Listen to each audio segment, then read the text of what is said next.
Selamat hari Minggu. Presbiter yang bertugas saat ini mengucapkan selamat beribadah di minggu pertama Prapaskah ini. Karena wabah penyakit yang melanda dunia termasuk negara kita, maka kita masih melaksanakan ibadah di rumah kita masing-masing untuk mengurangi dampak virus COVID-19. Mohon perhatian jemaat untuk beberapa hal tersebut. Yang pertama, ibadah ini akan dipandu oleh Presbiter GPIB Jemaat Eklesia Bandar Udara Internasional I Gusti Ngurah Rai. Persembahan dalam ibadah minggu keluarga ini dapat ditransfer melalui rekening GPIB Jemaat Eklesia Bandar Udara Internasional I Gusti Ngurah Rai yang tertera di layar ini. Kiranya ibadah ini berkenan di hadapan Tuhan, dan kita diberkati olehnya. Ibadah ini akan dipimpin oleh Ibu Pendeta Mince Mulikale. Jemaat, mari berdiri menyambut firman Tuhan yang hadir di tengah-tengah persekutuan kita.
Jemaat Tuhan, mari kita tabiskan ibadah kita.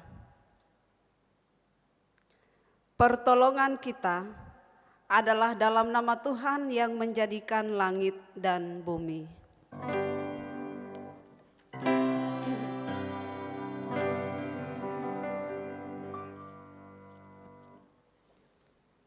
Matius 22 ayatnya yang ke-37 sampai 40 sebagai nas pembimbing kita yang mengatakan,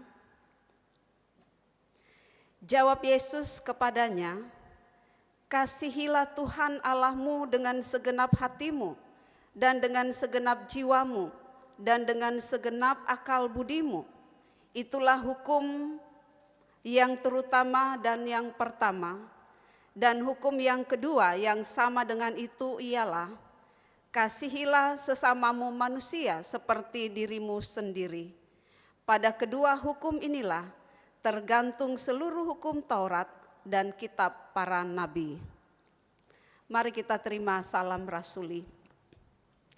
Damai sejahtera dari Allah Bapa, Putra dan Roh Kudus kepada saudara sekalian. Salam sejahtera bagimu, saudara.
Jemaat, mari kita mengaku akan dosa-dosa kita. Kita berdoa. Bapa di sorga, dalam saat-saat seperti ini, kami ingin merenungkan segala dosa kami di hadapan-Mu. Kami menyadari betapa besarnya dosa kami terhadap-Mu. Kami hanyalah debu, tapi sering menganggap diri kami mulia. Kami bahkan ingin menjadi Tuan atas kehidupan kami, bahkan atas dunia ciptaan-Mu. Kami menganggap diri kami hebat dan kuat, sehingga kami dapat mengatasi semua hal dalam kehidupan ini, sehingga tidak memerlukan Engkau. Kami ingin berjalan menentukan jalan hidup kami sendiri, tanpa meminta bimbingan-Mu. Kami memutuskan jalan hidup kami tanpa meminta hikmat-Mu. Tetapi ketika persoalan datang menghantam dan angin datang menghempaskan kehidupan kami bahkan tidak mampu untuk menahannya. Bahkan virus yang sangat kecil pun tak mampu kami atasi. Ampuni kami ya Bapa, ampuni segala kesombongan kami. Ampuni segala dosa kami, dosa bangsa kami, dosa suku-suku bangsa dunia ini, dan pulihkan keadaan kami ya Bapa. Pulihkan kami ya Bapa. Ya Bapa, kami sadar bahwa tidak ada Allah lain seperti Engkau yang panjang sabar dan berlimpah kasih setia. Engkau selalu mengasihi kami, meskipun kami telah berdosa di hadapan-Mu. Engkau tidak pernah meninggalkan kami sekalipun dosa terus membelenggu kami untuk melakukan perbuatan dosa. Ampuni kami ya Tuhan, karena kami banyak membuang kesempatan yang Tuhan berikan dengan tindakan kami yang sia-sia. Kiranya Engkau melawat dan menjamah hati kami, agar kami bisa hidup seturut dengan kehendak-Mu dan mengikuti segala perkataan-Mu. Layakanlah dan ubahlah hidup kami ya Bapa. Jadikanlah hidup kami baru.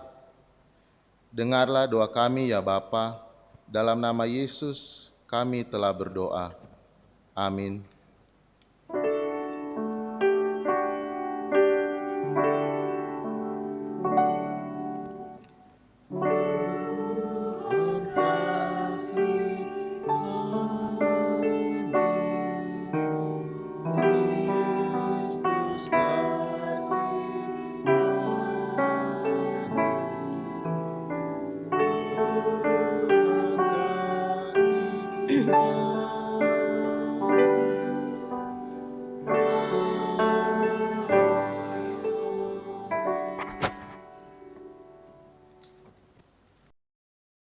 Setiap orang yang telah mengaku dosa dan bertobat, dengarlah berita anugerah pengampunan seperti tertulis dalam Yesaya 55 ayatnya yang ke-7 yang mengatakan, baiklah orang fasik meninggalkan jalannya dan orang jahat meninggalkan rancangannya. Baiklah ia kembali kepada Tuhan, maka Dia akan mengasihinya, dan kepada Allah kita, sebab Ia memberikan pengampunan dengan limpahnya. Berdasarkan firman Tuhan ini, sebagai pelayan Yesus Kristus kami memberitakan bahwa pengampunan dosa telah berlaku dalam nama Bapa dan Anak dan Roh Kudus. Syukur kepada Tuhan. Amin.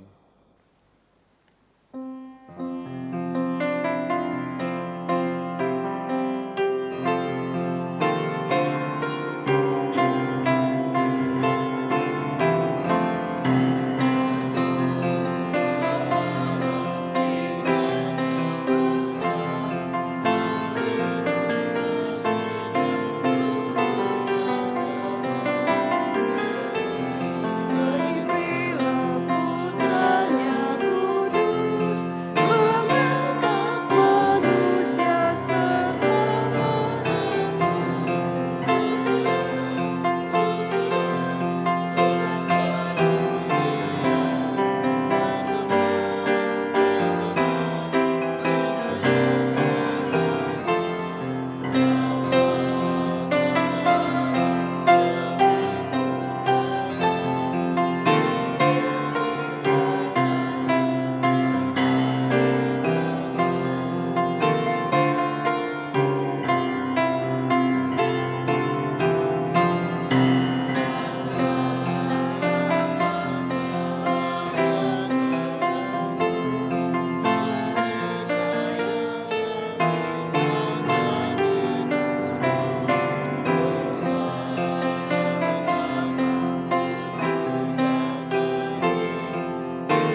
Jemaat, mari berdiri untuk mendengarkan perintah hidup baru seperti tertulis dalam Filipi 2 ayat 1 sampai 11. Filipi 2 ayat 1 sampai 11 yang mengatakan, nasihat supaya bersatu dan merendahkan diri seperti Kristus.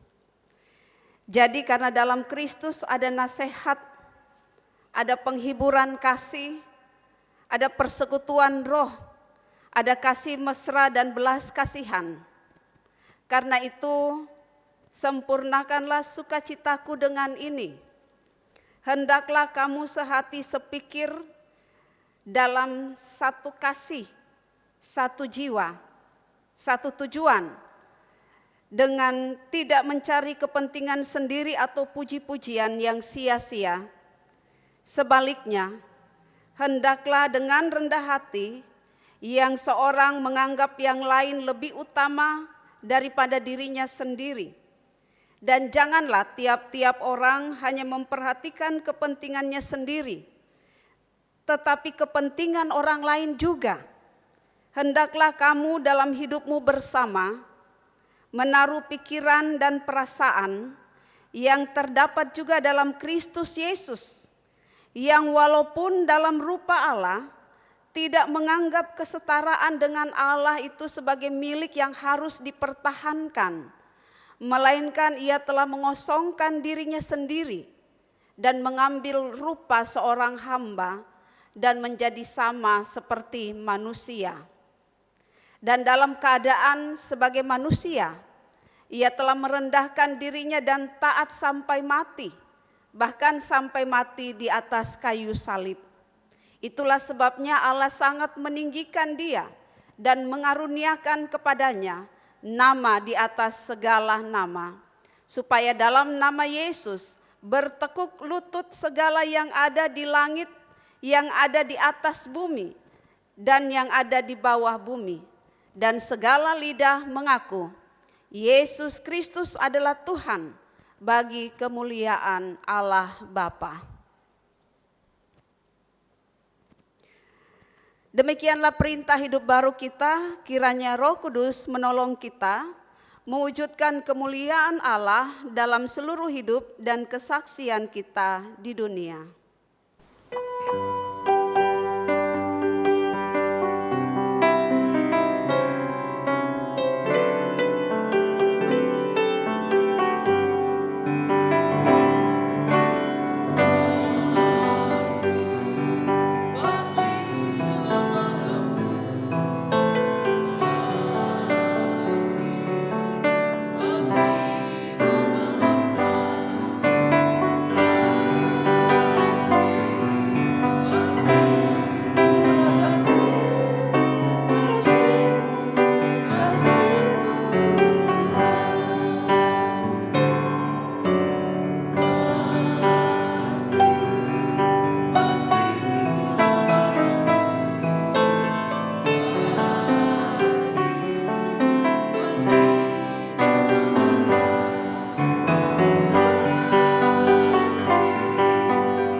Jemaat silakan duduk.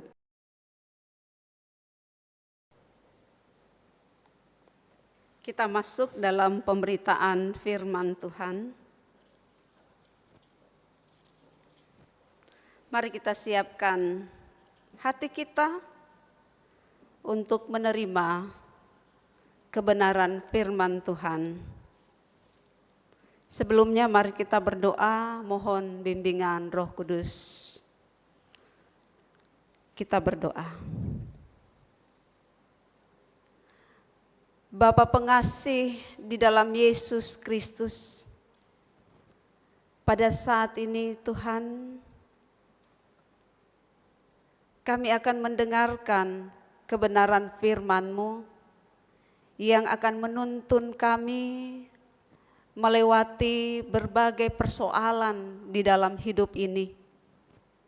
Karena itu Bapa di sorga, dengan segala kerendahan hati kami membuka hati kami, dan biarlah Roh Kudus-Mu hadir bagi kami, Roh Kudus-Mu yang membimbing kami, lalu berfirmanlah bagi kami, karena kami sedia untuk mendengar.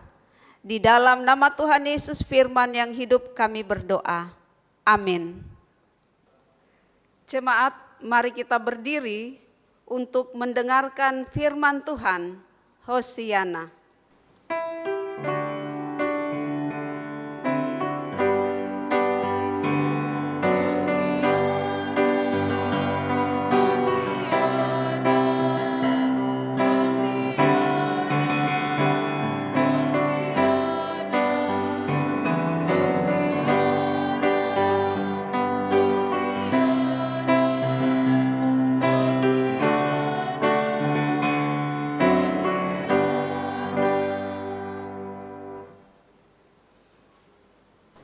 Bacaan Alkitab hari ini dari Injil Lukas 6 ayat 37 sampai 38 yang mengatakan,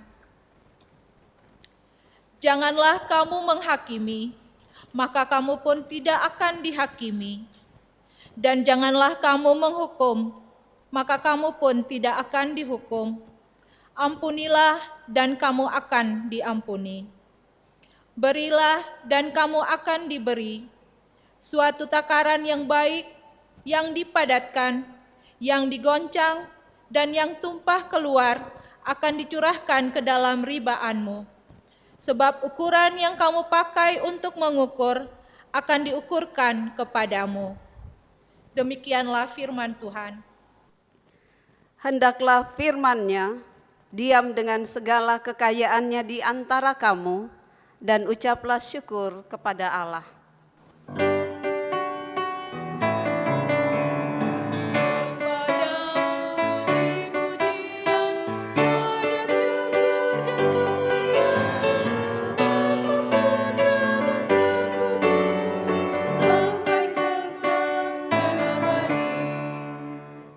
Jemaat silakan duduk. Selamat hari Minggu bagi seluruh jemaat yang ada di rumah saat ini.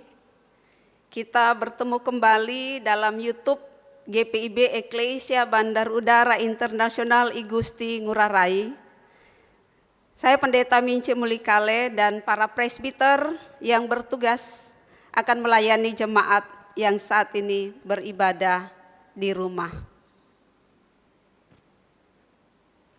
Jemaat yang dikasihi oleh Tuhan Yesus,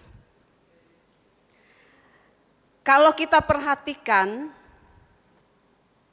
dalam dunia saat ini, tema tentang cinta, tema tentang kasih merupakan tema yang sangat disukai, tema yang sangat digandrungi oleh banyak orang. Dari iklan penjualan mobil mewah sampai iklan permen yang paling murah, semuanya bertemakan tentang cinta, bertemakan tentang kasih. Bahkan lagu-lagu cinta menjadi favorit kita saat ini. Tapi anehnya, saat dunia ini diisi oleh tema tentang cinta, saat dunia ini diisi tema tentang kasih, tetapi yang kita saksikan setiap hari sangat bertolak belakang dengan tema-tema cinta yang diusung. Bahkan sangat miris sekali. Kita melihat pemandangan yang menyedihkan Manusia tidak peduli lagi dengan sesamanya. Keegoisan, keserakahan justru yang dipertontonkan. Orang berprinsip, selama perut saya kenyang, apa peduli saya dengan perut orang lain?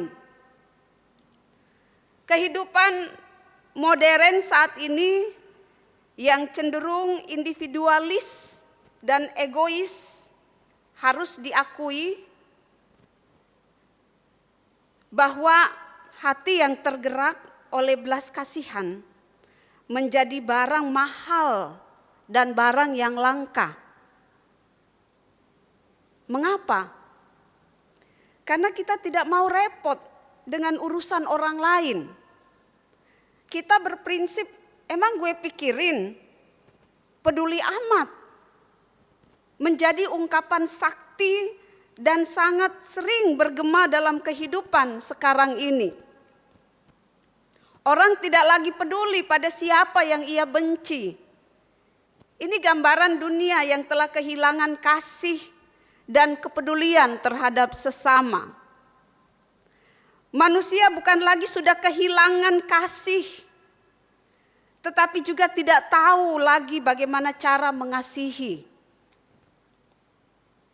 Kita melihat saat ini bagaimana upaya pemerintah untuk menghimbau masyarakat untuk tetap tinggal di rumah sebagai upaya memutuskan rantai COVID-19 dan juga sebagai bentuk kasih kita kepada sesama, kepada orang yang ada di sekitar kita, kepada keluarga kita. Tetapi apa yang terjadi?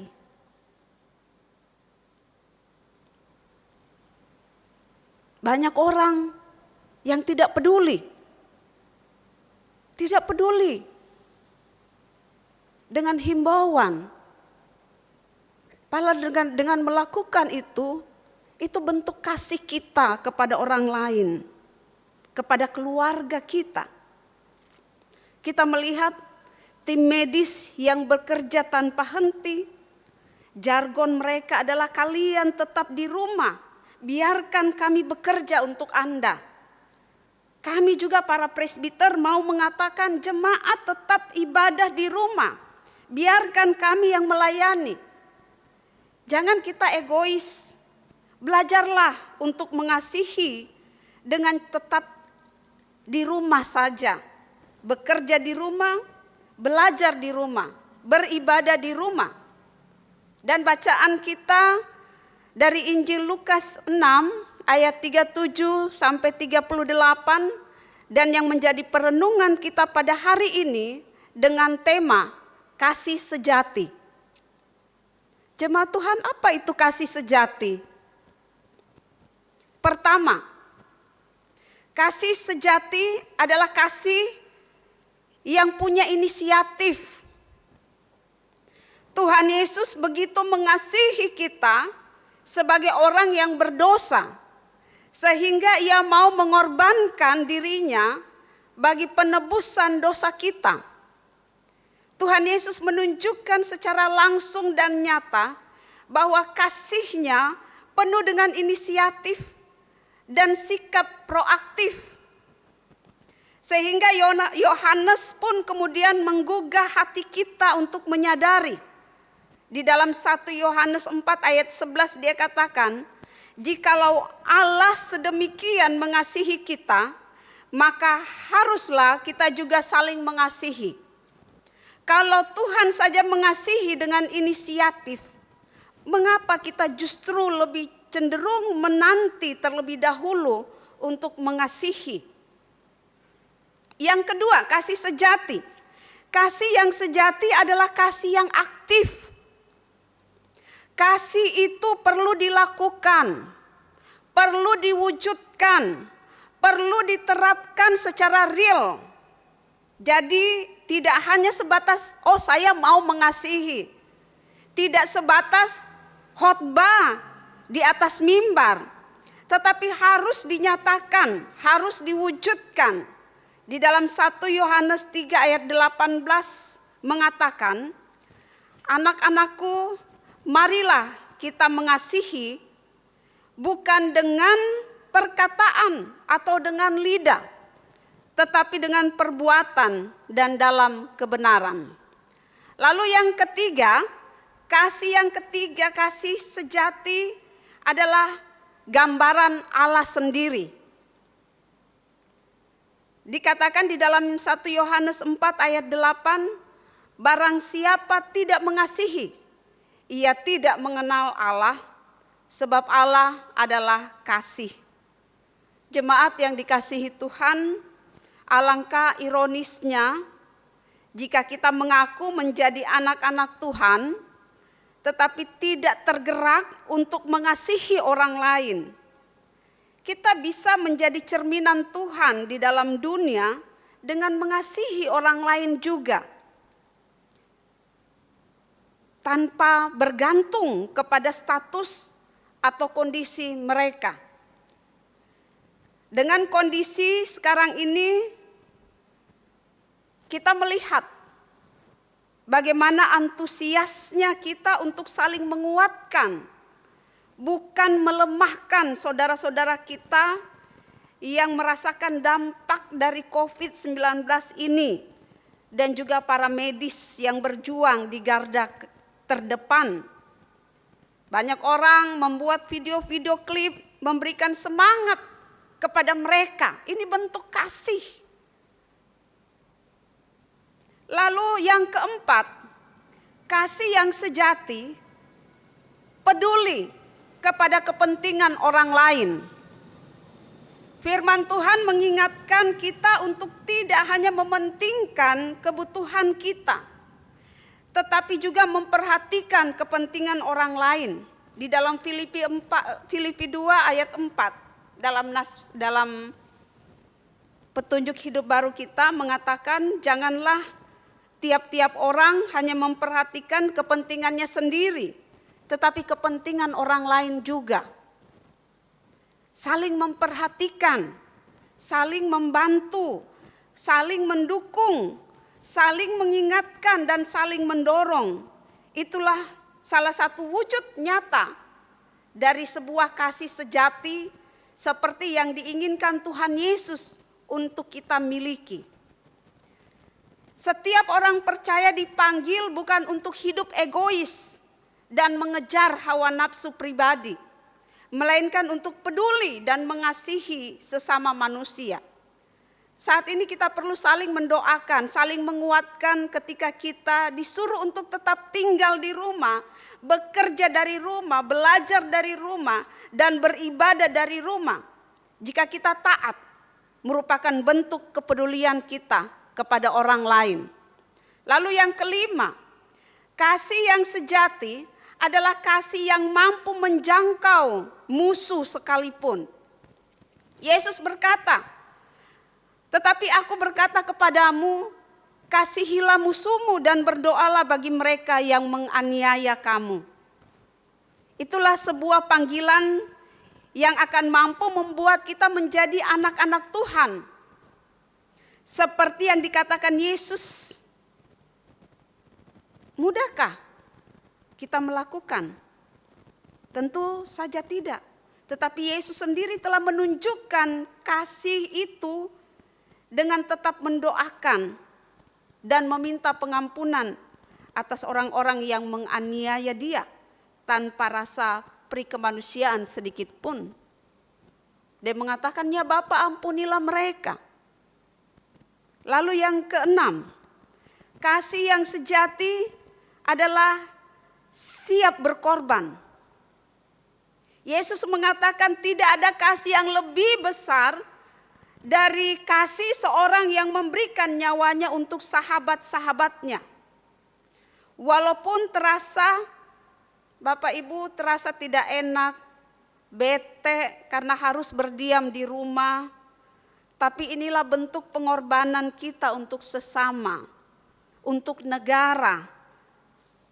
Kalau zaman dulu bela negara itu pakai bambu runcing.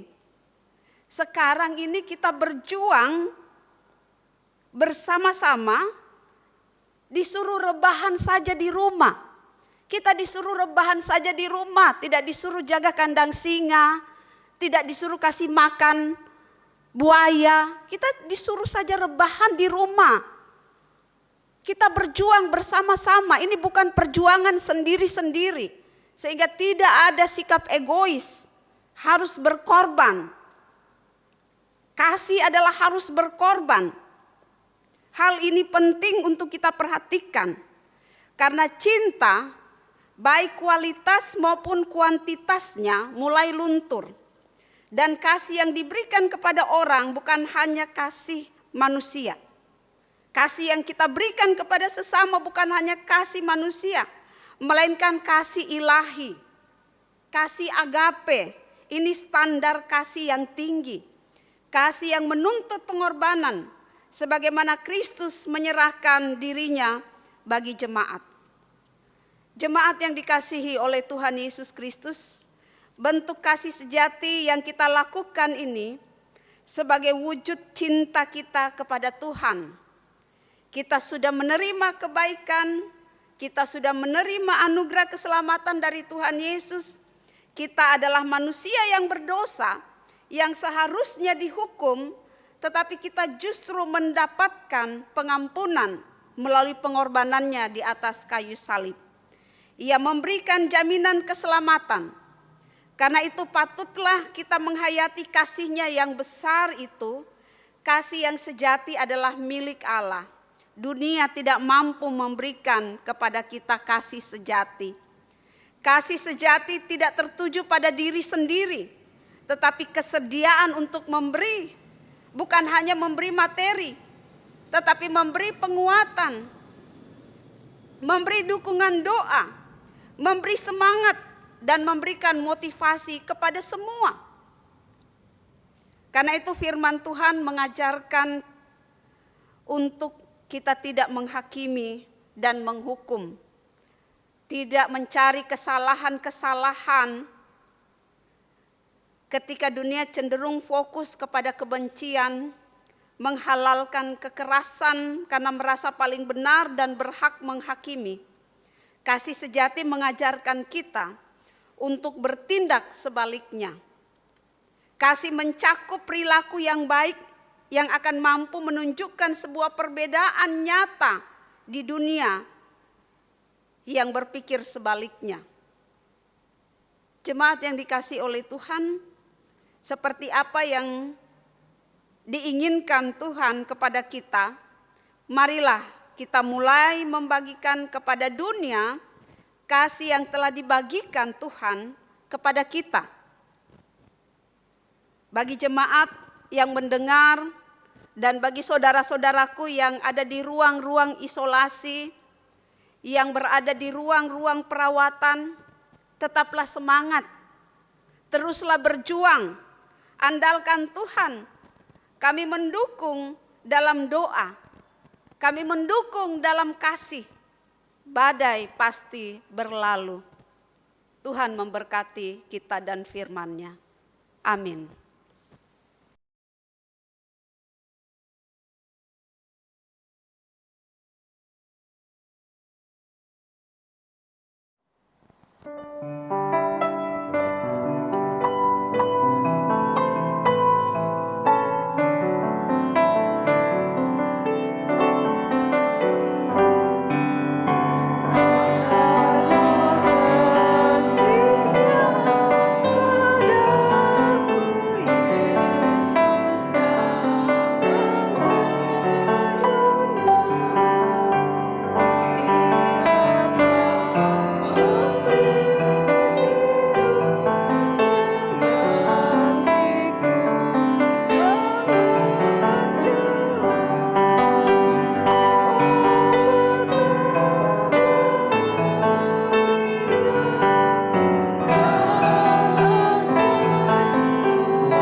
Jemaat, mari semua berdiri bersama semua orang percaya di segala waktu dan tempat.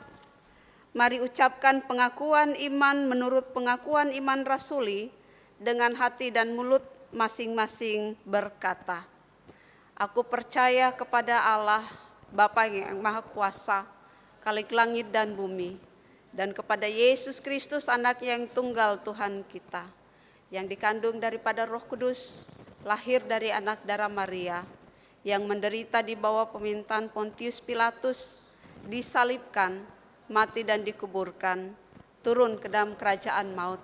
Pada hari yang ketiga, bangkit pula dari antara orang mati, naik ke sorga, duduk di sebelah kanan Allah, Bapa yang Maha Kuasa. Akan datang dari sana untuk menghakimi orang yang hidup dan yang mati. Aku percaya kepada Roh Kudus, gereja yang kudus dan persekutuan orang kudus, pengampunan dosa, kebangkitan daging dan hidup yang kekal." Jemaat silakan duduk. Kita siapkan hati kita untuk masuk di dalam doa syafaat. Mari kita berdoa. Ya Allah, Bapa kami yang kami sembah, kami muliakan,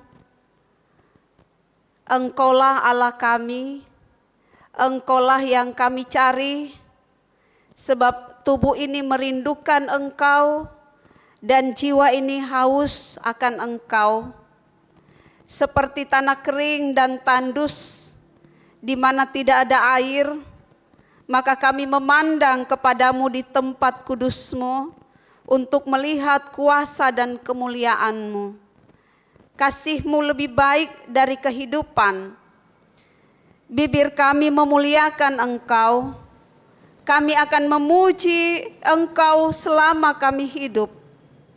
Kami mengangkat tangan dan berseru memanggil nama-Mu. Oleh hikmat-Mu, kami tunduk di hadapan-Mu. Kami tautkan kedua jemari tangan kami, menyatukan hati bersama, merasakan duka di setiap doa, merasakan luka di setiap tanya. Tak terselami cara-Mu mengasihi kami.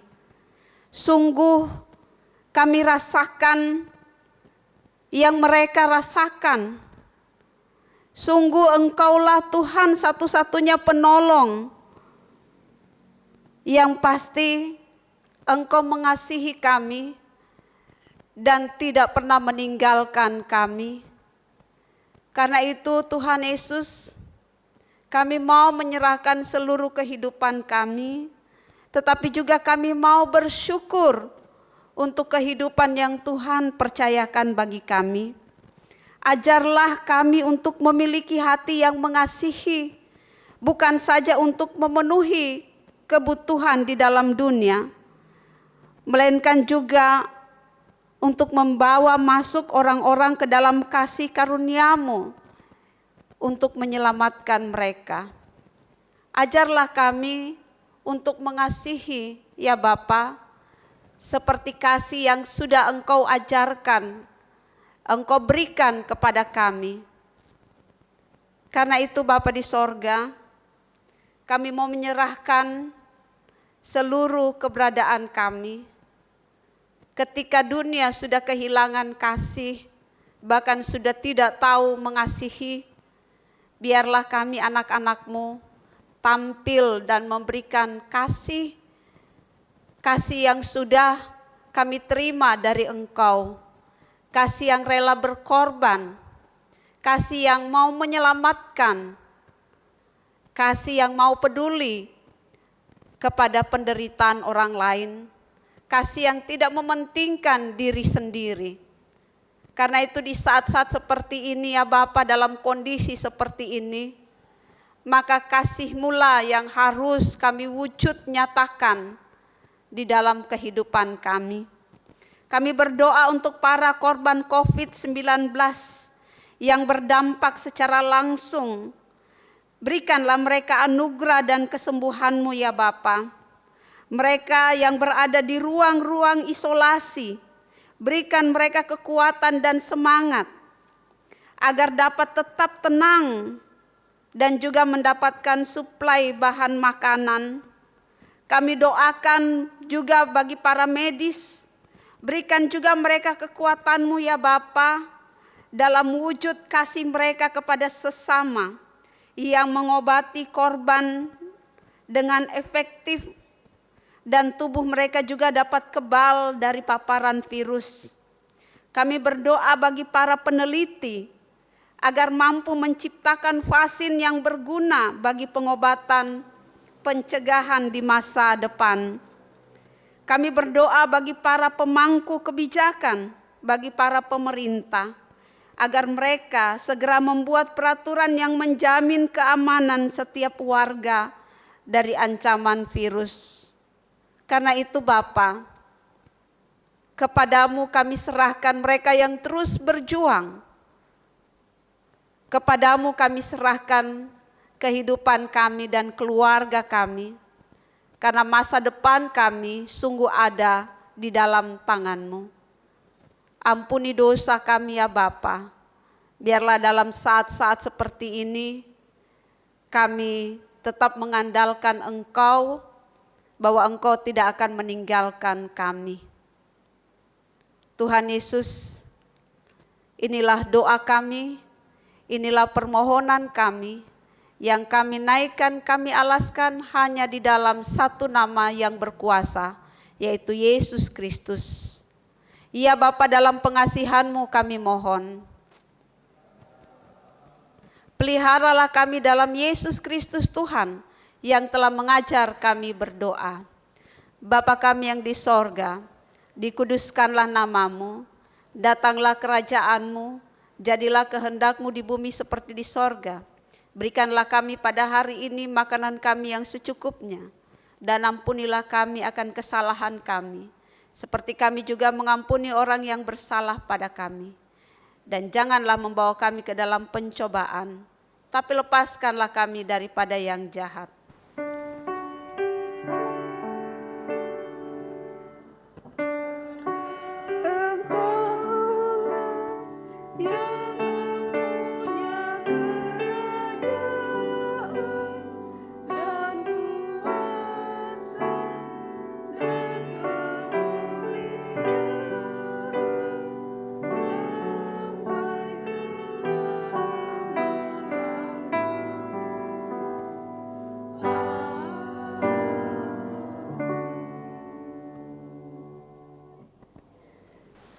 Marilah kita mengucap syukur kepada Tuhan dengan memberi persembahan kepadanya.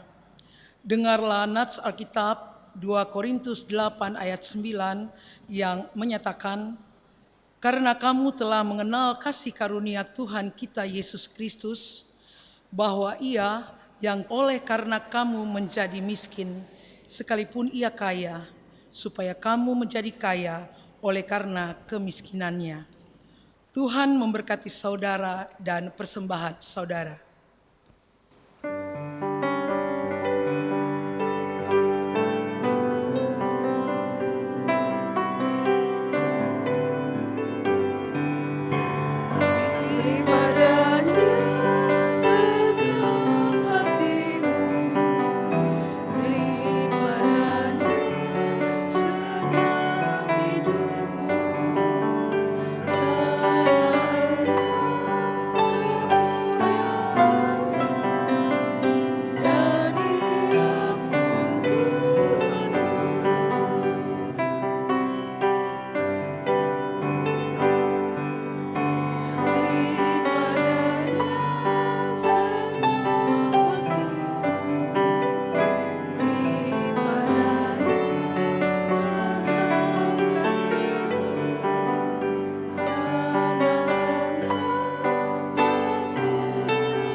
Mari berdiri untuk membawa rasa syukur kita dalam doa atas berkat yang sudah kita terima.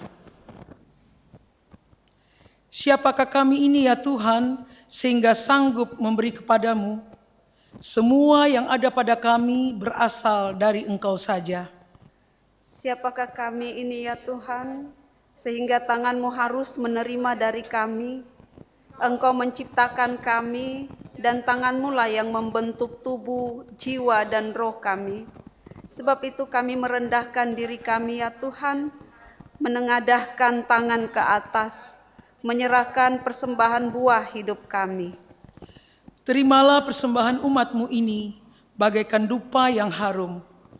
Engkau sendirilah yang menguduskan persembahan kami yang hina ini, agar layak dipergunakan untuk pelayanan dan kesaksian gereja-Mu. Terimalah juga hidup kami sebagai persembahan kami kepadamu. Amin. Warta Jemaat Minggu 5 April 2020. Yang pertama, majelis yang bertugas mengucapkan selamat pagi dan selamat beribadah di rumah masing-masing. Yang kedua, jemaat dihimbau untuk melakukan doa bersama setiap hari. Siang pukul 12.00 WITA, malam hari pukul 21.00 WITA. Berdoa dan beriman merupakan imun kita untuk tetap tenang dan kuat menghadapi kondisi saat ini. Yang ketiga, persembahan syukur jemaat dapat diberikan lewat transfer melalui nomor rekening yang tertera di layar atau dapat dibawa ke kantor gereja setiap hari Sabtu pukul 9.00 sampai pukul 12.00 WITA. Demikianlah warta jemaat minggu ini. Terima kasih. Jemaat, mari kita berdiri untuk mendengarkan amanat pengutusan. Walaupun saat ini kita mungkin diperhadapkan dengan kekhawatiran dan ketakutan, tapi percayalah dan serahkanlah hidupmu kepadanya, dan biarkanlah Ia bertindak dengan caranya sendiri. Pergilah dengan sejahtera dan jadilah pelaku firman Tuhan dalam panggilanmu di tengah keluarga, gereja, dan masyarakat.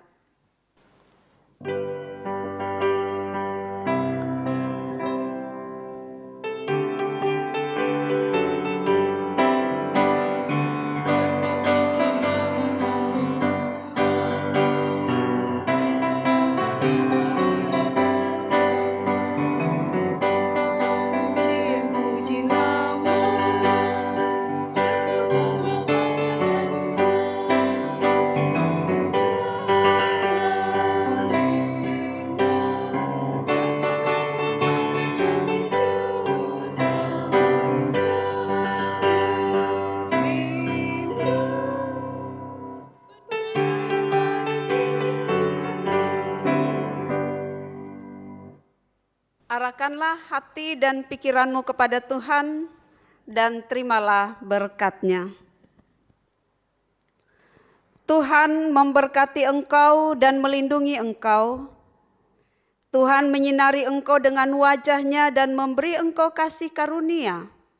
Tuhan menghadapkan wajah-Nya kepadamu dan memberi engkau damai sejahtera.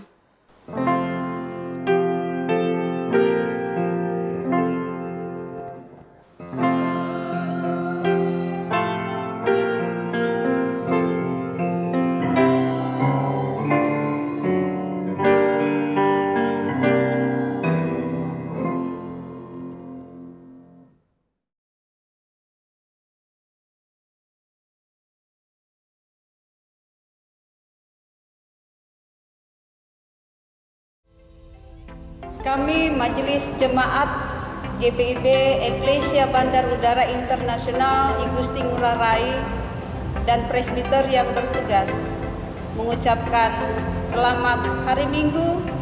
Tuhan Yesus memberkati.